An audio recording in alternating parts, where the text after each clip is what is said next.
এখানে নাই, না হলে দেখাতাম। পাতাটা যখন শুকিয়ে যায় তখন হয় লাল, যখন একদম শুকিয়ে যায় তখন কিন্তু বাদামি কালার হয়ে যায়। আর এই গাছটি যে কাঁঠাল, এই কাঁঠাল কিন্তু খেতে অনেক সুস্বাদু।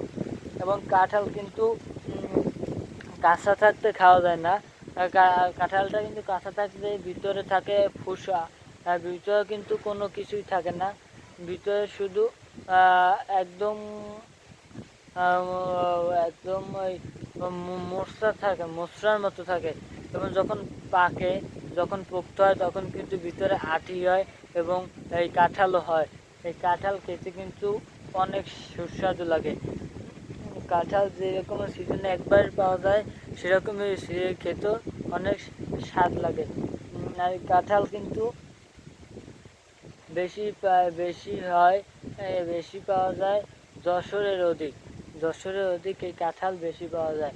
এই কাঁঠাল গাছের বাগান করেও কিন্তু অনেকে মুনাফা অর্জন করে। দেখা যায় গ্রাম অঞ্চলেও অনেকে কাঁঠাল গাছ লাগিয়ে তারপর তার যত্ন নিয়ে সুন্দর করে কাঁঠাল হলে সেটা বাজারে বিক্রি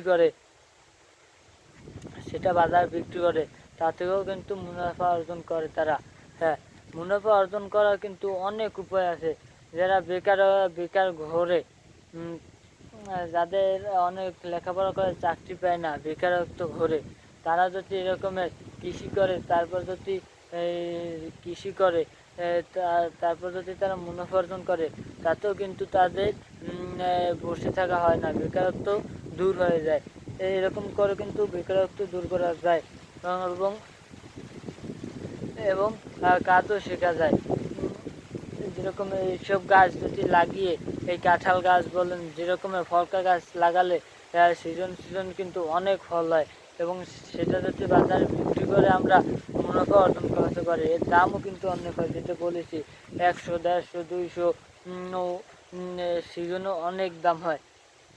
আর এই কাঁঠাল কিন্তু জাত প্রকার হয়, অনেক রকমের জাতের কাঁঠাল হয়। কাঁঠাল গাছ অনেক জাতের হয়, অনেক রকমের জাত আছে এই গাছের। এই জাত ভেদেও কিন্তু এই কাঁঠাল গাছ লাগানো হয়। এবং এই কাঁঠাল গাছ কিন্তু পাতাটা যখন বের হয় তখন কিন্তু সেখানে পাতা যেরকমের বের হয় সেরকমই কিন্তু এই যে কাঁঠালটা বের হয় সেরকমই একই রকমের। কিন্তু কাঁঠালটা যখন বের হয় তখন উপরে একটি পাতা, হলুদ আকার পাতা বের হয়। আর যে শুধু পাতাটা যে বের হয় সেটা কোনো পাতা বের হয় না।